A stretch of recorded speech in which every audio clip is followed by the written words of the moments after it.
Good morning once again to my class. आज की इस ऑनलाइन क्लास में मेरा टॉपिक है रसारोहण एसेंट ऑफ सैप, जो कि जेएनवी यूनिवर्सिटी जोधपुर के सिलेबस के अनुसार बीएससी पार्ट 3 के पेपर 2 का यूनिट 1 का टॉपिक है। रसारोहण किसे कहते हैं? रसारोहण को अगर हम परिभाषित करें तो पौधे का जो भूमिगत भाग है, जड़, वहाँ से जल का पौधे के शीर्ष तक पहुँचना गुरुत्वाकर्षण के विपरीत रसारोहण कहलाता है। जैसे पिछली कक्षा में मैंने आपको बताया था कि जड़ों से पौधे सॉइल वाटर को एब्जॉर्ब करते हैं और वो मूल रोम्स से होता हुआ एपिडर्मिस, कॉर्टेक्स, इसके बाद एंडोडर्मिस, पेरिसाइकल से होता हुआ जड़ की जाइलम में प्रवेश करता है और जल के जाइलम में प्रवेश करने से वो स्तंभ के जाइलम से में प्रवेश करता हुआ पौधे के शीर्ष भाग तक पहुंचता है। ये पूरी प्रक्रिया रसारोहण कहलाती है। इसे अपवर्ड मूवमेंट ऑफ वाटर या जल का ऊर्ध्व संचलन, ऊपर की ओर संचलन भी कहा जाता है। जब पानी का या जल का संचलन पौधे के शीर्ष तक होता है तो उसका परिपथ क्या होता है? मेलपिगी और स्टीफन ने 1731 में ये बताया कि पादप के द्वारा जो जल का ऊर्ध्व संचलन होता है उसके लिए जाइलम तक जिम्मेदार होते हैं। उन्होंने कहा कि जाइलम के वाहिनिकाओं या वाहिकाओं के द्वारा जल का ऊर्ध्व संचलन होता है। हम सब जानते हैं कि एंजियोस्पर्म पौधों के अंदर वाहिकाएं इसका काम करेंगी और जिम्नोस्पर्म, जिसमें कि ज़्यादातर पौधों में वेसल्स नहीं पाई जाती हैं, वहाँ पर ट्रैकेट्स या वाहिनिकाओं के द्वारा जल का संचलन होगा। 3 प्रयोगों द्वारा ये सिद्ध करने का प्रयास किया गया कि जल का अपवर्ड मूवमेंट जाइलम के द्वारा होता है। पहला वलियन प्रयोग है जिसे रिंगिंग एक्सपेरिमेंट कहते हैं। दूसरा अभिरंजक गमन है जिसे मूवमेंट ऑफ डाई कहते हैं।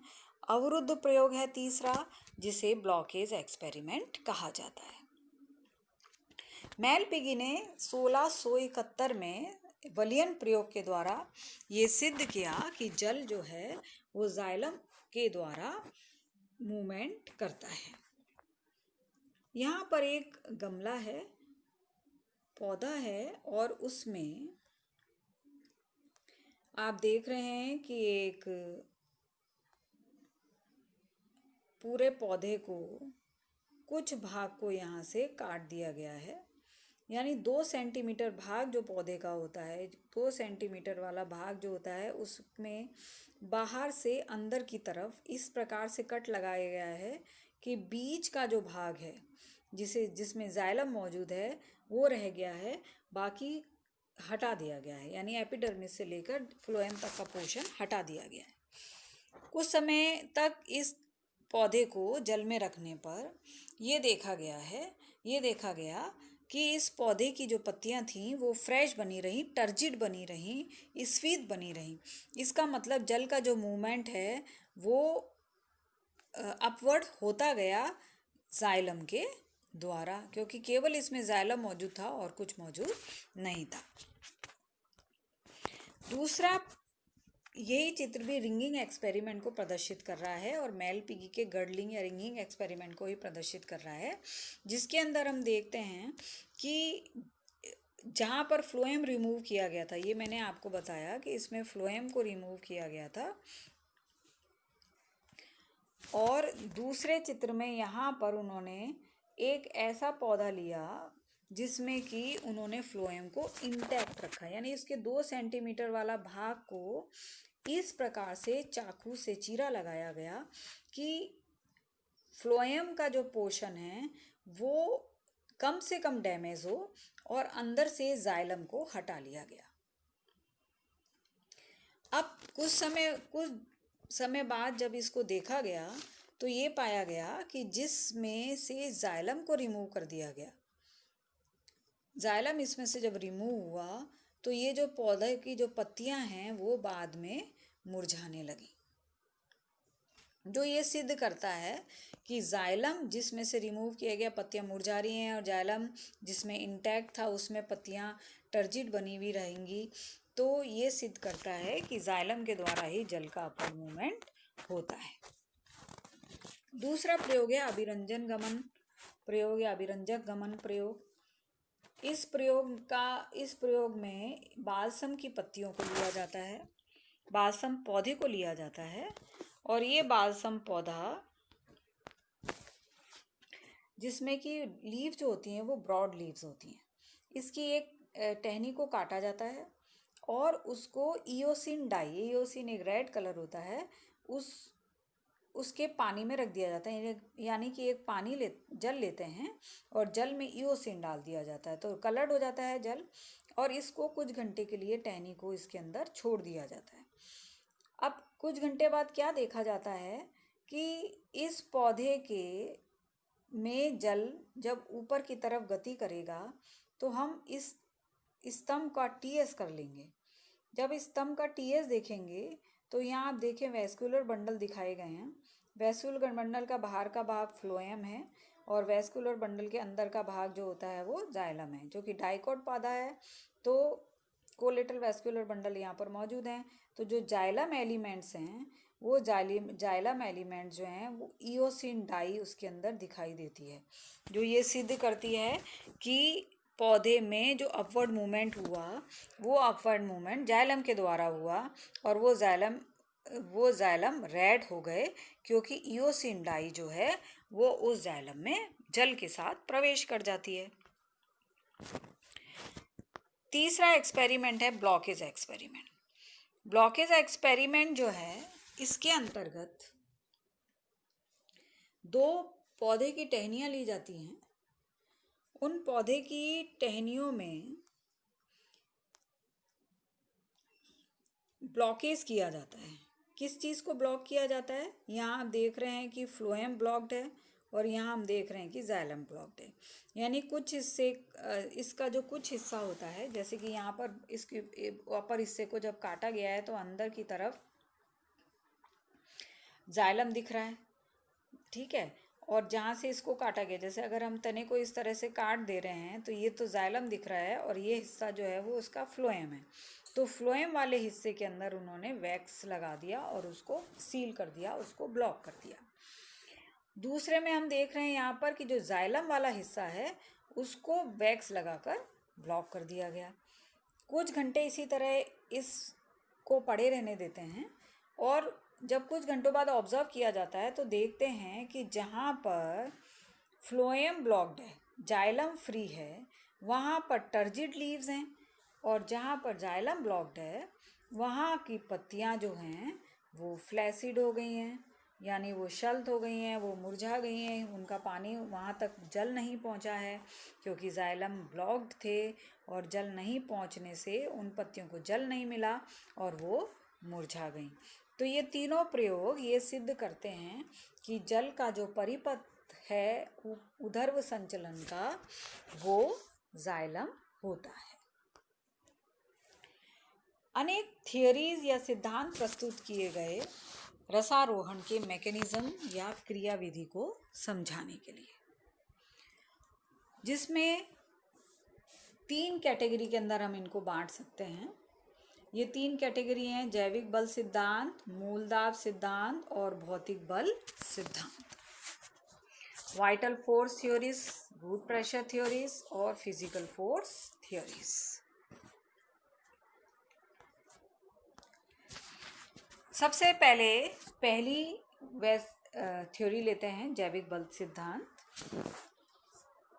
वेस्टरमीयर ने 1883 में ये बताया कि जल का जो संचलन है वो जाइलम ऊतक द्वारा होता तो है, लेकिन वाहिकाएं और वाहिनिकाएं केवल जल के संग्रहण का ही कार्य करती हैं। ये जो संचलन है ये जीवित कोशिकाओं के द्वारा होता है।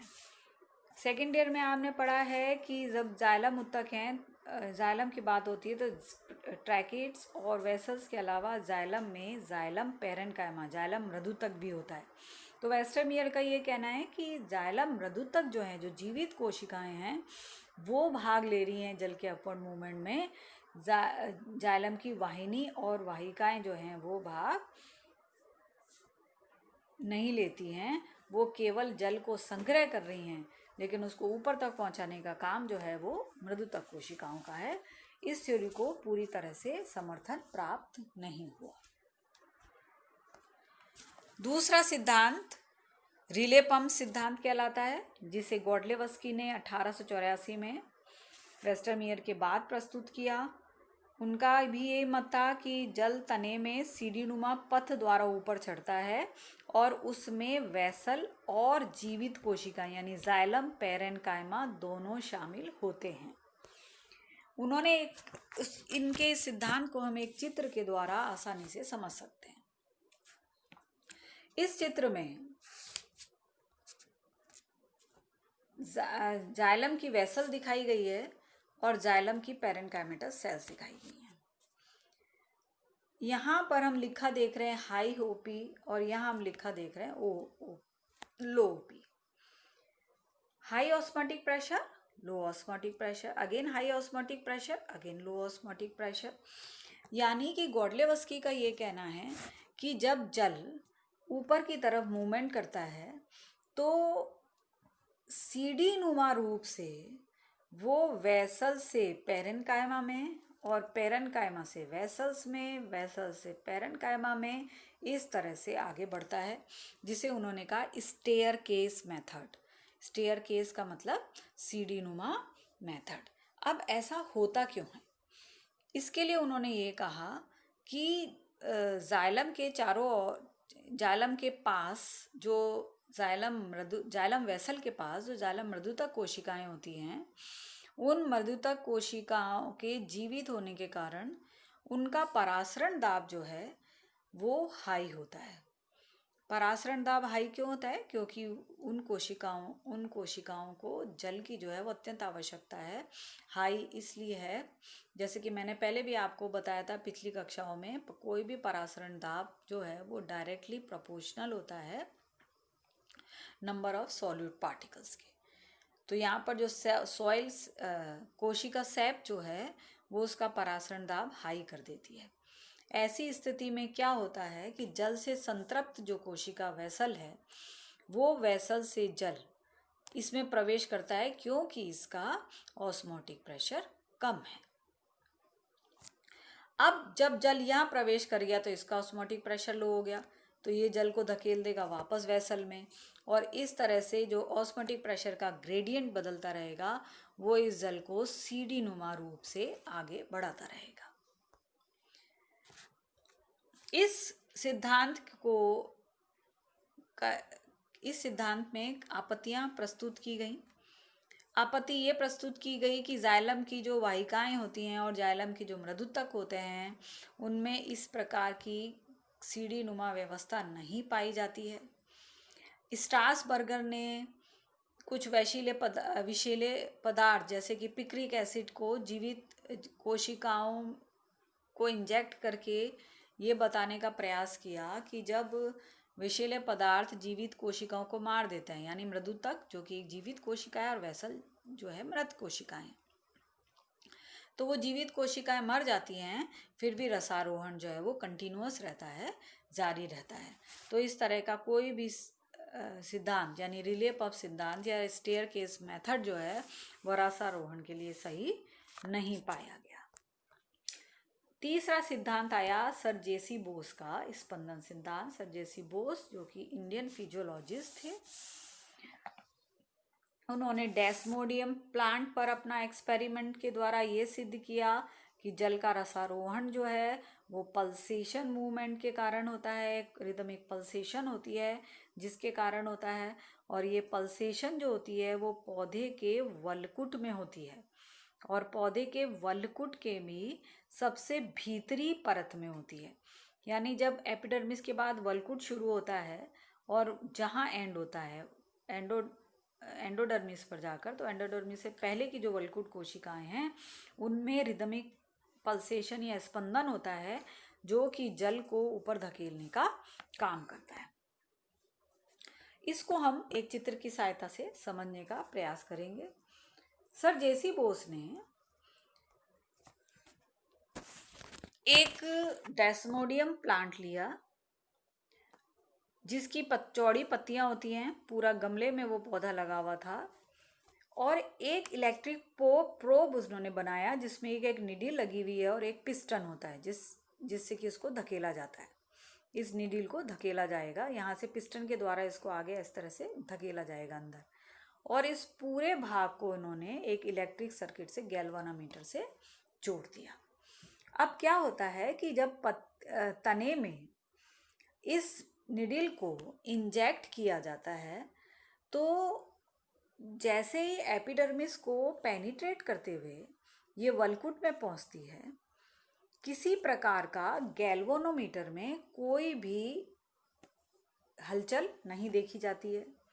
लेकिन धीरे धीरे धीरे जब पिस्टन पे प्रेशर डालकर इस निडल को वल्कुट के अंदर तक, भीतर कोशिकाओं तक इंजेक्ट किया जाता है, तो देखते हैं कि गैल्वानोमीटर जो है वो मूवमेंट, उसकी जो निडल है वो मूवमेंट प्रदर्शित करती है।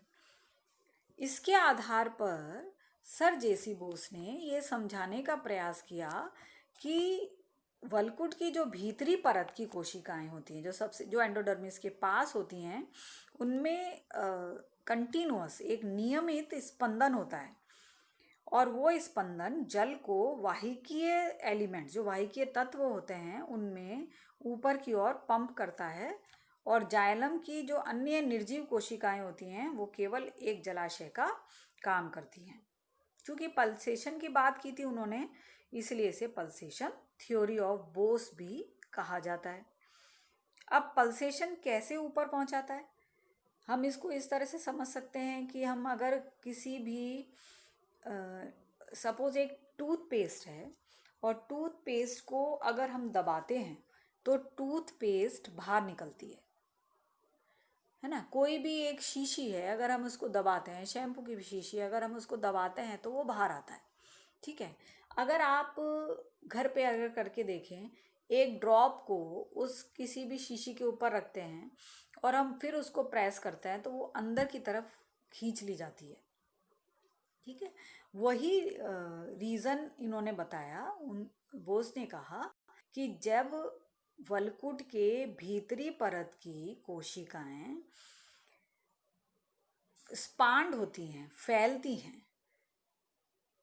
तो वो जल को खींचती हैं पास की कोशिकाओं से, और जब वो स्क्वीज होती हैं, जब वो सिकुड़ती हैं, तो जल को धकेलती हैं आगे जाइलम में। तो इस तरह जो इनका सिकुड़न और एक्सपांशन होता है वो जल को लेने और जल को फेंकने में मदद करता है। लेकिन सर जेसी बोस के इस सिद्धांत को भी समर्थन प्राप्त नहीं हुआ। कई आपत्तियां इनके भी सिद्धांत के लिए दी गई, जिनमें कुछ आपत्तियां इस प्रकार थीं। पहली आपत्ति थी कि वैज्ञानिक कहते हैं कि इस तरह का कोई वैज्ञानिक प्रमाण नहीं है कि पौधे में स्पंदन गति होती है। कुछ ऑब्जेक्शन ये लगाए गए, जो स्पंदन गति हो रही, जो स्पंदन हो रहा है, कॉन्स्ट्रक्शन और एक्सपांशन हो रहा है कोशिकाओं में, उनके द्वारा जो रसारोहण की जो दर है वो वास्तविक रसारोहण की दर से 100 गुना कम है। यानी इस स्पंदन इतना कम है कि वो पौधे के ऊपरी भाग तक जल को पहुंचाने के लिए जिम्मेदार नहीं हो सकता। और तीसरा ऑब्जेक्शन ये है कि वल्कुट के द्वारा नहीं होता जल का रसारोहण, जल का रसारोहण जाइलम की वाहिकाओं के द्वारा होता है। तो सर जेसी बोस के सिद्धांत को पर्याप्त समर्थन प्राप्त नहीं हुआ। दूसरा जो कैटेगरी है वो रसारोहण के मैकेनिज्म की है, वो है मूलदाब सिद्धांत। मूलदाब शब्द जो है वो स्टीफन हेल्स के द्वारा दिया गया 1727 में, लेकिन मूलदाब सिद्धांत जो है वो प्रिस्ले के द्वारा प्रस्तुत किया गया। ये मैंने आपको पिछली कक्षा में भी बताया था ऑनलाइन क्लास में कि मूलदाब क्या होता है। जब मूल जल को अवशोषित करती हैं तो वो अवशोषित जल जब जड़ों में एकत्रित हो जाता है तो एक दाब उत्पन्न करता है, उस दाब को मूल दाब कहते हैं, है ना। It is a hydrostatic pressure created by root. एक हाइड्रोस्टैटिक जल के द्वारा उत्पन्न एक प्रेशर है जो कि जड़ों में होता है। तो मूल दाब का सिद्धांत को मैंने पहले भी आपको जब पढ़ाया था एब्जॉर्प्शन, तो उसमें भी बताया था कि जब हम कटे हुए तने को एक बीकर में रखते हैं, जल वाले बीकर में रखते हैं, तो वो जो कटा हुआ तना होता है उसके ऊपर की तरफ, मुंह की तरफ भी जल की बूंदें एकत्रित हो जाती हैं, उसके सिरे पर वो बूंदें दिखाई देती हैं, यानी कि अवशोषित जो जल है वो वहाँ पर आकर इकट्ठा हो जाता है। मूल दाब सिद्धांत ये कहता है कि किसी भी पौधे में अधिक से अधिक 2 एटमॉस्फेयर का मूल दाब होता है, यानी कि जो जल के द्वारा जड़ों में जो प्रेशर उत्पन्न हो रहा है, जो जल को धकेलेगा, वो 2 एटमॉस्फेयर का है। और ये 2 एटमॉस्फेयर का प्रेशर जो होता है वो छोटे पौधे में लगभग 20 मीटर ऊंचाई तक रसारोहण कर सकता है, लेकिन लंबे वृक्षों में ये रसारोहण के लिए प्राप्त नहीं माना जा सकता, क्योंकि कई पौधे, खासकर जिम्नोस्पर्म्स, हम फर्स्ट ईयर की क्लास में पढ़े थे, सिकोआ जो है, जो टॉलेस्ट प्लांट है, उसमें ये मूल दाब का सिद्धांत लागू नहीं हो पाता है।